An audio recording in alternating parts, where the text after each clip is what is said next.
아이를 불행하게 만드는 가장 확실한 방법은 아이가 원하는 것을 언제든 들어주고 무엇이든지 가질 수 있게 해주는 것이다. 300년 전 철학가 루소가 말한 이 말은 현재 21세기의 프랑스 부모들에게 그대로 적용되고 있습니다.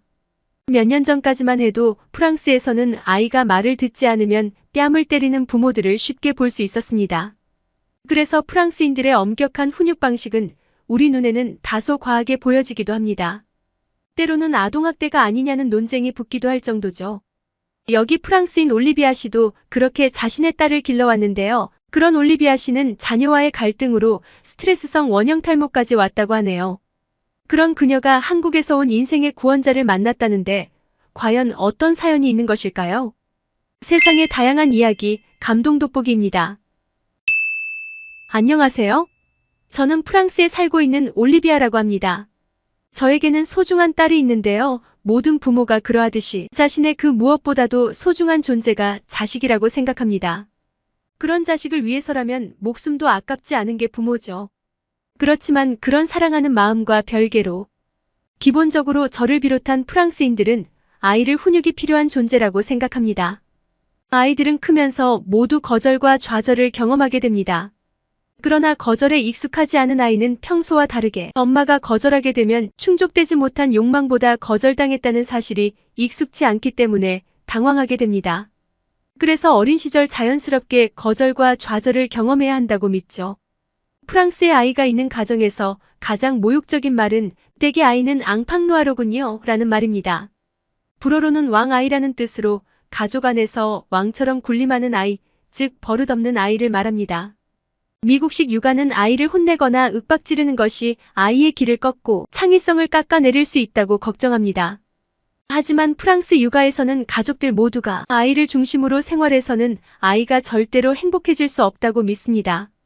아이 스스로 혼돈과 자제력 부족으로 고통받게 만드는 최악의 육아 방식이라고 생각하는 것이 프랑스 부모들의 기본적인 생각입니다. 저를 비롯한 프랑스 부모는 아이들에게 싸주라고 말합니다. 싸주는 프랑스어로 현명해라라는 뜻입니다.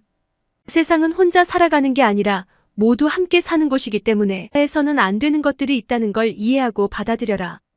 이것은 프랑스식 육아의 핵심 개념인 카드르입니다. 카드르는 프랑스어로 틀이라는 뜻으로 매우 단호한 제한이 존재하고 부모가 그걸 엄격하게 강제한다는 뜻입니다. 이렇게 아이들도 원한다고 다 가질 수 없고 원하는 것을 얻기 위해서는 기다리고 무엇인가를 포기해야 한다는 것이 프랑스 부모의 생각입니다. 프랑스 아이들은 유아기부터 걸음을 뗀 돌쟁이 아기 또한 예외 없이 엄마의 대화, 엄마가 하던 일을 마칠 때까지 기다림을 계속하게 됩니다. 아이에게 기다림이란 자기 절제를 위한 인생 첫 번째 교훈입니다. 이 과정에서 아이는 끊임없이 욕구 불만을 스스로 조정하고 대처하는 법을 배우게 됩니다. 프랑스 엄마들은 아이에게 모유를 먹이기도 하지만 분유 수유를 선호해요. 저도 역시 클로에가 태어나고 초유만 먹이고 바로 분유 수유로 바꿨습니다. 대부분 산부인과를 나오거나 신생아기를 지나면 모유를 끊고 분유를 먹입니다. 모유의 좋은 점은 알지만 엄마인 저의 인생도 중요하니까요. 아기에게 분유를 먹여야 남편이 대신 수유를 할 수도 있고 저도 와인을 마시며 외출도 자유로울 수 있기 때문입니다. 그리고 아기를 재우는 방법도 조금 다른데요. 아기가 깬다고 바로 달려가지 않고 아이가 다시 잠들도록 몇 분 정도 기다립니다. 곁에서 아이가 왜 우는지 관찰하지만 바로 행동하지 않고 잠시 지켜봅니다. 아이를 그냥 두면 다시 잠들 수 있는데 엄마가 자꾸 아이 수면에 개입하면 아이는 거기에 적응해버리기 때문에 이를 방지하기 위해 잠시 멈춰 있다는 것입니다. 2시간마다 깨어나 칭얼거리고 우는 아이는 예민한 것이 아니라 엄마가 그렇게 길들였다고 생각합니다. 그래서 우는 아이를 잘 달래주지 않죠. 또한 조금 자라서 아이가 음식을 먹게 되면 어린이용 음식을 준비하는 것이 아니라 어른과 같은 메뉴를 먹습니다. 단 어른들이 먹는 식단과 같지만 아이들의 연령에 맞추어 음식을 자르거나 으깨어줍니다. 저는 저의 이러한 생각과 사고방식이 분명히 맞다고 생각하고 아이를 양육해왔습니다. 당연히 아이가 떼를 쓰거나 소리를 지르는 등 예의 없는 행동을 하면 강하게 훈육을 했고 때로는 필요하다면 체벌도 했습니다. 요즘 프랑스도 조금은 분위기가 바뀌어서 공공장소에서 아이를 때리는 일은 자제하는 편이지만 집에서는 계속 그런 분위기이지요. 저 역시 어린 시절에 아주 엄격한 분위기 속에서 자랐습니다. 평생을 교사로 사셨던 어머니의 영향으로 저 역시 약간은 원리 원칙을 중요시하는 성격으로 자랐던 것 같아요. 절대로 내 집에서 앙팡루이는 용납될 수 없다는 신념으로 살았네요. 그래서 제 딸 클로에가 12살쯤 되었을 때 슬슬 사춘기가 오고 반항기를 보이기 시작했을 때 저는 너무 힘들었습니다. 딸은 어린 시절부터 제 강한 훈육 방식에 잘 따라와줬고 순하고 순종적인 사랑스러운 아이였는데 어느 순간 다른 아이가 되어버렸어요. 저에게 알게 모르게 상처였던 부분은 남편에게는 그렇게 공격적이지 않은데 유독 저에게만은 공격적인 모습을 보인 거죠. 저와 둘이 있을 때는 항상 12조의 말투이며 사고를 치곤 했죠. 일부러 물잔을 엎어버린다든가 쓰레기통을 발로 차며 쓰러뜨리는 행동 등을 했는데 그때마다 저는 대체 왜 이러냐면서 꾸짖었죠. 이제 다 큰 아이를 5살 때처럼 때려서 가르칠 수도 없는 노릇이었고 저는 스트레스로 점점 지쳐갔습니다.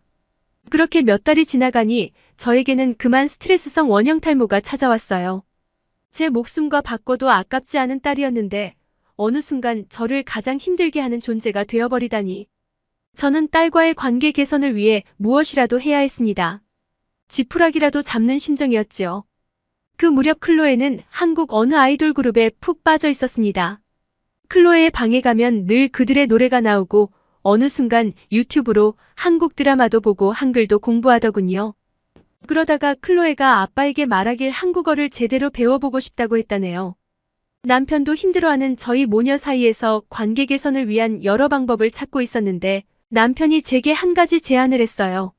남편 회사에 한국분이 계신데 그분의 아내가 프랑스어도 잘하시고 한국에서는 교사 생활을 오래 하셨고 마침 자녀들도 다 출가하고 적적해 하신다. 그분께 한국어도 배우고 하면 어떻겠느냐고요. 저도 그 무렵 회사에서 승진을 앞두고 있어 꽤 바쁘던 시기였어요. 해외 출장도 몇 주씩 이어지기도 했고요.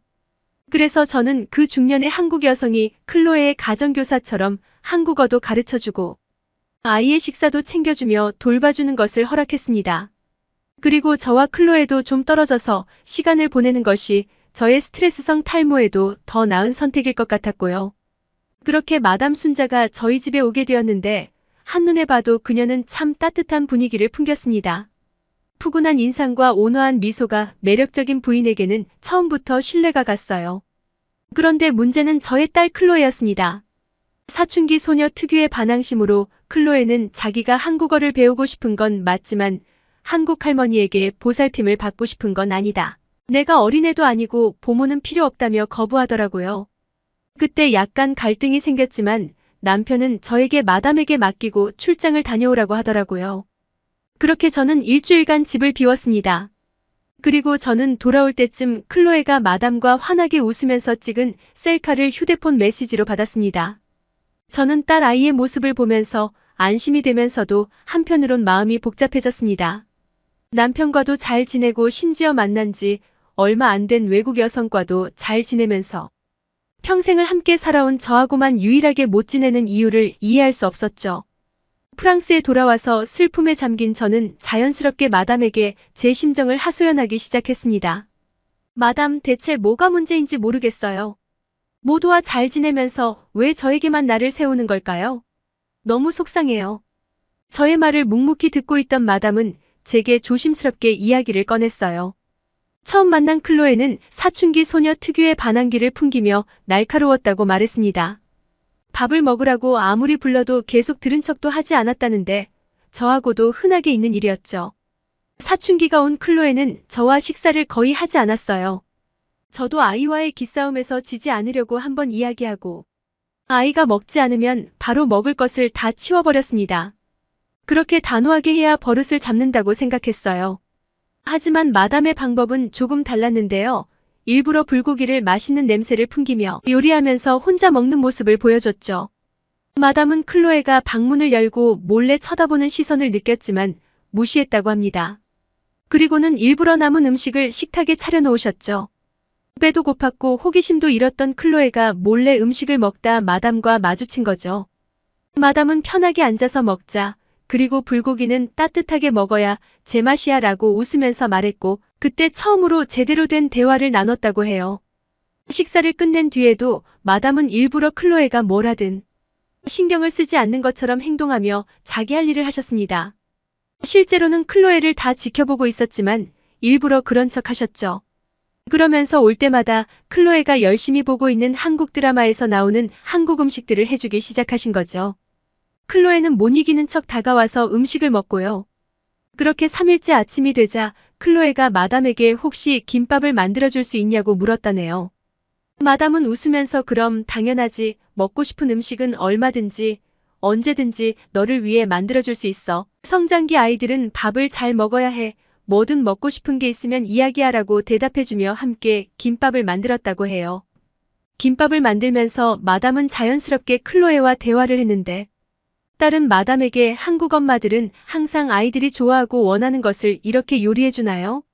드라마에서 보니까 그렇더라고요 라고 물었고 마담은 그럼 우리 딸들은 모두 학교 갔다 돌아오면 엄마표 떡볶이랑 간식을 해달라고 아우성이었어 라고 이야기하자 클로에가 조금 슬픈 표정을 지었다고 해요. 그러면서 엄마는 자기가 뭘 먹던 말던 잘 신경 안 써요. 그리고 자기가 집안을 걸어 다닐 때마다 또 무슨 사고를 벌이지 않을까라는 한심한 눈빛으로 쳐다본다라는 말을 했다고 합니다. 저는 그 말을 듣고 순간 굉장한 충격을 받았습니다. 그런 딸의 말이 서글프기도 하고 양심에 찔리기도 했습니다. 요즘에 제가 클로에와 함께 있을 때 곱지 않은 눈빛으로 쳐다볼 때가 많았던 것은 사실이었으니까요. 하지만 그 눈빛은 걱정과 화가 섞인 눈빛이었지 절대 클로에를 한심하게 생각해서가 아니었는데 아이가 그렇게 생각할 줄 몰랐어요. 그리고 음식 또한 아이를 위한 특별한 것을 한다고 여겨본 적이 없기도 했네요. 이어진 대화에서 클로에는 자기가 요즘 엄마한테 상처를 많이 준 것 같다. 그래서 엄마의 원형 탈모가 온 것 같기도 하다며 울었다고 해요. 그렇지만 자기도 엄마한테 상처받은 부분이 많아 자기도 모르게 퉁명스럽게 대꾸하거나 엄마의 차가운 말투에 화가 나 일부러 거친 행동을 하게 된다고 말했습니다. 저는 그 말을 듣고 제가 클로에에게 어떤 식으로 말하고 행동했는지 되돌아보기 시작했습니다. 생각해보니 저는 클로에한테 친절하게 말한 적이 없었습니다. 따뜻하고 살갑게 챙겨준 것도 크게 없던 것 같고요. 어렸을 때는 클로에가 말을 듣지 않으면 체벌을 가하면서 엄하게 대했고 10살이 넘고 나서는 더 이상 때리지는 않았지만 여전히 버릇없게 굴지 마라, 예의 없게 굴지 마라는 말을 달고 살았죠. 프랑스는 유럽에서도 체벌이 심한 나라 중 하나였고 저 또한 상당수의 프랑스 부모와 똑같았죠. 아이한테는 그렇게 행동해야만 한다고 배워왔고 엄격한 말투만큼은 몸에 배어 있었죠. 마담은 정중하게 저에게 몇 가지 조언을 해주었습니다. 클로에와 관계를 개선하고 싶다면 제가 부드럽게 대화하는 법을 배워야 한다고 했습니다. 아이가 잘못했을 때는 엄격하게 대해야 하지만 항상 엄격하면 오히려 아이가 자랄수록 부모에 대한 분노만 자라난다고 이야기했죠. 아이가 실수를 해도 일부러 그런 게 아니면 무작정 화를 내지 말라고도 하셨습니다. 그리고 아이에게 부모는 집은 따뜻한 곳이면 좋겠다고요. 그래야 아이가 자라면서 밖에서 무너지는 일이 생겼을 때 자신에게는 든든한 내 편이 배경이 있다 생각하고 다시 일어설 수 있다고요. 이 말은 제 마음속 깊이 울림을 주었습니다. 돌이켜보면 저 자신조차 자라면서 이런 따뜻한 품이 내내 필요했던 것 같아요. 그러나 외면하고 살았습니다. 마담이 저희 집에 오고 나서 저희에게는 큰 변화가 생겼습니다. 우선 저는 클로에와 함께 따뜻한 한 끼 식사를 위해 공을 들이고 클로에도 더 이상 저에게 12조의 말투로 말을 하지 않았습니다. 딸도 저를 위해 노력하고 있다는 생각이 들자 저는 가슴이 먹먹해졌습니다. 저는 그 뒤로 아이에게 차가운 말투로 말하지 않으려고 노력했고 아이도 저의 이런 모습을 보면서 갈수록 더 나은 모습을 보여줬죠. 마담의 제안으로 일주일에 2번씩 마담에게 클로에와 함께 한국어를 배우고 있는데 클로에와 함께 공감대가 형성되니 대화가 매우 부드러워지고 있어요. 단번에 모든 것을 치유할 수는 없지만 여전히 우리 두 사람은 가까워지기 위해 노력하고 있는 만큼 언젠가 말하지 않아도 서로의 마음을 아는 가까운 사이가 될 것을 믿어 의심치 않습니다. 마담 순자를 만난 건 정말 행운이었습니다. 그녀를 통해 따뜻하고 너그러운 방식의 육아도 필요하다는 것을 배웠고요. 제 사연은 여기까지입니다. 오늘의 사연 어떠셨나요? 프랑스와 한국의 육아 방식은 참으로 다르네요. 뭐 한 가지가 맞다고는 볼 수 없지만 클로에에게 따뜻한 엄마의 품이 그리웠던 것은 맞는 것 같아요. 사실 프랑스 훈육의 역사는 매우 오래되었는데요. 19세기 초 나폴레옹 때 만들어진 자녀징계법은 아버지가 자식을 감옥에 보낼 수 있을 정도로 강력했습니다. 최근에도 프랑스 부모의 85%가 훈육 시 체벌에 의존하고 절반은 자녀가 2살 전에 체벌을 시작한 걸로 집계될 정도입니다. 그런데 이런 프랑스에서도 변화의 바람이 불고 있는데요. 일명 엉덩이 때리기 금지법이 올해 상원을 통과하면서 제정되었습니다. 부모의 권위는 신체적, 정신적 폭력 없이 행사돼야 한다. 프랑스 체벌 금지법에 명시되어 있는 문구가 시사하는 바가 크네요. 감동 돋보기에서는 여러분의 사연을 기다리고 있습니다. 자신의 사연을 소개해주고 싶으신 분은 공식 메일로 언제든지 제보해주세요. 구독과 좋아요는 영상 제작에 큰 힘이 됩니다. 감사합니다.